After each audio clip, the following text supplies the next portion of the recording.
मेरे बच्चे कैसे हो? कर्मों से मत डरो, ईश्वर माफ कर देता है। कर्म लौट कर जरूर आते हैं। कर्मफल से कोई नहीं बच सकता।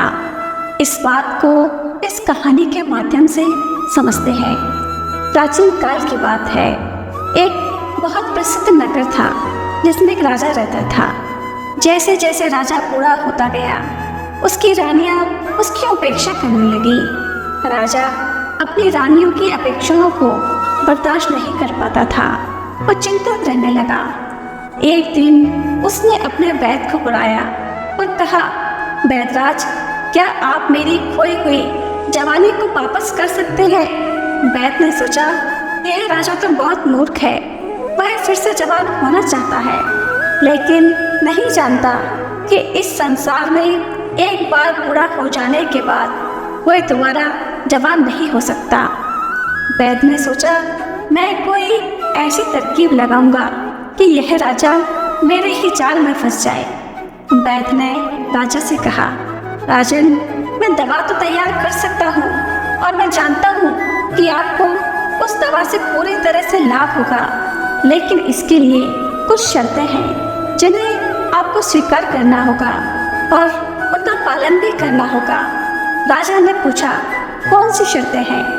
वैद्य ने कहा, इसके लिए आपको करीब 1 साल तक तय खाने में रहना होगा। राजा ने पूछा, किस लिए? वैद्य ने कहा, यह दवा तभी आप अपना प्रभाव डाल पाएगी जब सूर्य की किरणें वहां नहीं पहुंच सकती। तह खाना ही ऐसी जगह है जहां सूर्य की किरणें नहीं पहुंच सकती। राजा ने कहा, ठीक है, मैं तहखाना बनवाने का निर्देश देता हूँ। वह तहखाना तैयार हो गया तो वैद्य ने राजा से कहा, हे राजन, तहखाना तो तैयार करवाएंगे, लेकिन मेरी एक और शर्त है। आपको अकेले रहना होगा और जो भी सेवक आप तक दवा और भोजन पहुंचाएंगे वह केवल तहखाने के दरवाजे पर ही रखकर वापस चले आएंगे। राजा ने इस पर भी सहमति दे दी। वैद्य ने राजा को तहखाने में पहुंचा दिया और उसको उपचार करने का ढोंग करने लगा। उसने राजा से कहा, हे राजन, अब कुछ ही दिनों के बाद आपका बुढ़ापा दूर होने वाला है और आपके स्वास्थ्य पर बहुत बड़ा प्रभाव पड़ने वाला है। आपकी रानियां भी आपको पहचान नहीं पाएंगी। वैद्य की चालाकी देखकर राजा बहुत प्रसन्न हुआ और कहने लगा, हे वैद्यराज, यदि मेरी खोई हुई जवानी वापस आ जाए तो मैं तुम्हें मुंह इनाम दूंगा और इतना धन दूंगा कि तुम्हारी आने वाली पीढ़ियां भी मालामाल हो जाएंगी। वैद्य राजा को जवान बनाने का ढोंग करता रहा और दूसरी ओर एक सुरंग खुदवा कर उसे तहखाने से मिलवा दिया। फिर वह किसी ऐसे व्यक्ति की तलाश करने लगा जो राजा के बिल्कुल हमशक्ल हो। एक दिन उसने नदी के तट पर स्नान करते हुए ऐसा ही व्यक्ति देख लिया। वैद्य ने उस व्यक्ति से कहा, तुम मुझे अपना मित्र समझो। अगर तुम मेरा कहना मानोगे तो मैं तुम्हें इस नगर का राजा बना सकता हूँ। व्यक्ति ने कहा, ठीक है, बताइए क्या करना है। वैद्य ने कहा, तुम्हें कुछ दिनों के लिए तहखाने में रहना होगा और जैसे ही तुम बाहर आओ तुम सीधे राज सिंहासन पर बैठ जाओगे। व्यक्ति ने कहा, ठीक है, एक रात की बात है।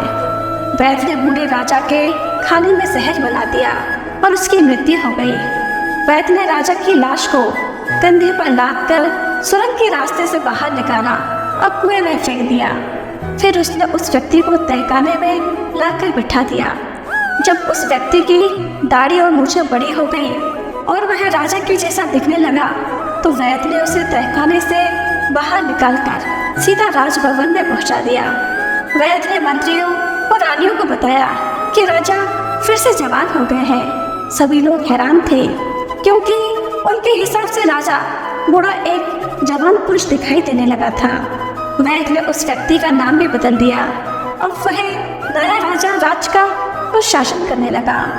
कुछ दिनों तक राजा और वैद्य एक दूसरे पर चलते रहे, लेकिन जैसे ही परिस्थिति राजा के अनुकूल हो गई उसने वैद्य की अपेक्षा करना शुरू कर दिया।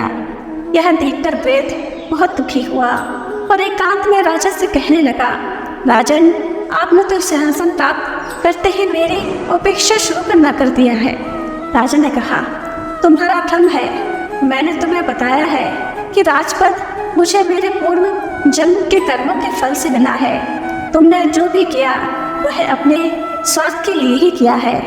मैं तुम्हारे कुकृत्यों का फल अगले जन्म में भोगने के लिए छोड़ देता हूँ। यह सुनकर वैद्य बहुत उदास हुआ और वहाँ से चला गया। कुछ दिनों बाद वह जंगल में जड़े बूटे ढूंढने लगा और वही उस कुएं के पास पहुंच गया जहां उसने राजा की लाश फेंकी थी।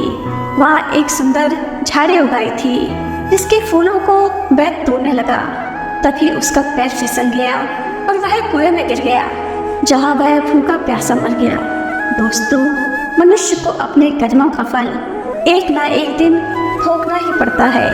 इसलिए हमें हमेशा अच्छे कर्म करने ही चाहिए, किसी का बुरा नहीं सोचना चाहिए और किसी को कष्ट नहीं देना चाहिए। सच्चा और अच्छा जीवन जीने के लिए हमें सत्कर्म करना चाहिए। अगर आप गलत हैं तो आपको गुस्सा होने का हक नहीं है। धोखे में जीने से अच्छा है कि अकेले ही सुकून से जिए और अपने ऊपर भरोसा रखें।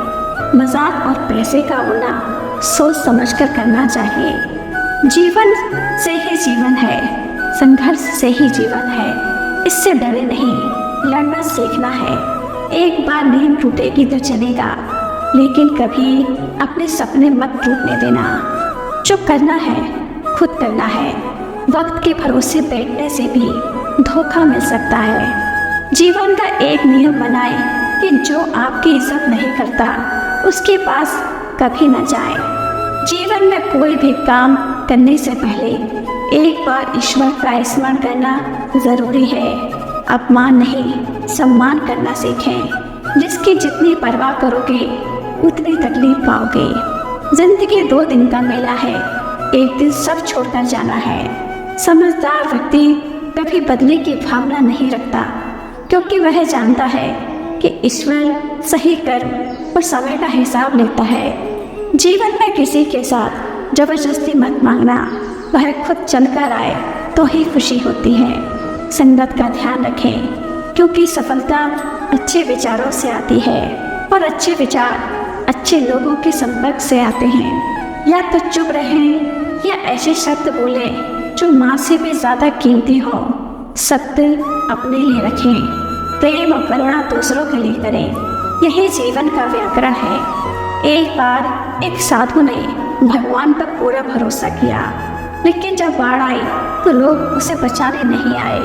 भगवान ने उसे 3 बार बचाने का प्रयास किया, लेकिन वह उन्हें पहचान नहीं पाया। इसी तरह जीवन में भी ईश्वर हमें कई मौके देता है, लेकिन हम उन्हें पहचान नहीं पाते। इसलिए जो भी करना है आज ही शुरू कर दें। कोई भी अच्छा मौका हाथ से जाने न दें, क्योंकि एक बार वह मौका चला जाता है तो हम कुछ भी नहीं कर पाते। जिसके इरादे दृढ़ हों और दिल से प्रेम करता हो, वह व्यक्ति एक अच्छे कांटे की तरह होता है। इसमें थोड़ा दर्द जरूर होता है, लेकिन जीवन भर की राहत मिलती है। यदि किसी को एक बार माफ़ कर दिया जाए तो वह समझदार है। दूसरी बार माफ़ करना धर्मात्मा का लक्षण है, लेकिन तीसरी बार माफ़ करना अज्ञानता है। जीवन की सबसे कीमती चीज़ वर्तमान काल है, जिसे एक बार चले जाने के बाद पूरी दुनिया की संपत्ति से भी नहीं खरीदा जा सकता। इसलिए हमारे विचारों पर ध्यान देना चाहिए, न कि शब्दों पर। जैसे मौसम में बदलाव आता है, वैसे ही जीवन में सुख दुख आते जाते रहते हैं। जब लोग रास्ता अलग करने का फैसला लेते हैं तो पहले बातचीत कम कर देते हैं, लेकिन गलती सुधारने वाला वही इंसान है जो साफ दिल का होता है और रिश्तों को नहीं छोड़ना चाहता। क्रोध तो होता है, लेकिन जहाँ ज़रूरत हो वहाँ दिखाना ही चाहिए, नहीं तो गलत करने वाले को एहसास ही नहीं होगा कि वह गलत कर रहा है।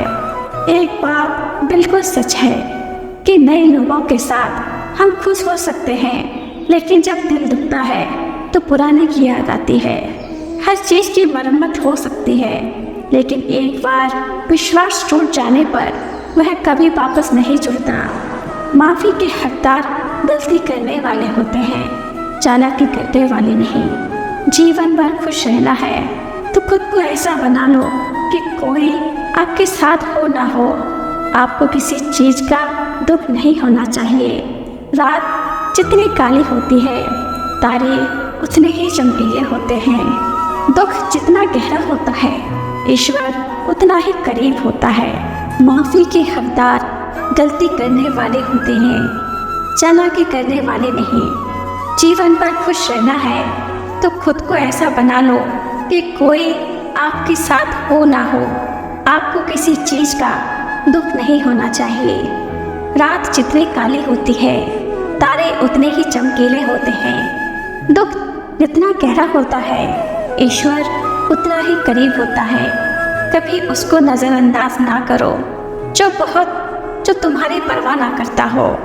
जो समझ ना कर सके उसके साथ समझौता ना करो। इससे अच्छा है कि अकेले रहो, क्योंकि कम से कम सुकून तो यह रहेगा कि कोई है ही नहीं। जब लोग रिश्ता तोड़ते हैं तो पहले बातचीत कम कर देते हैं। गलती हर इंसान से होती है, लेकिन गलती सुधारने वाला वही इंसान है जो साफ दिल का होता है और रिश्तों को नहीं छोड़ना चाहता।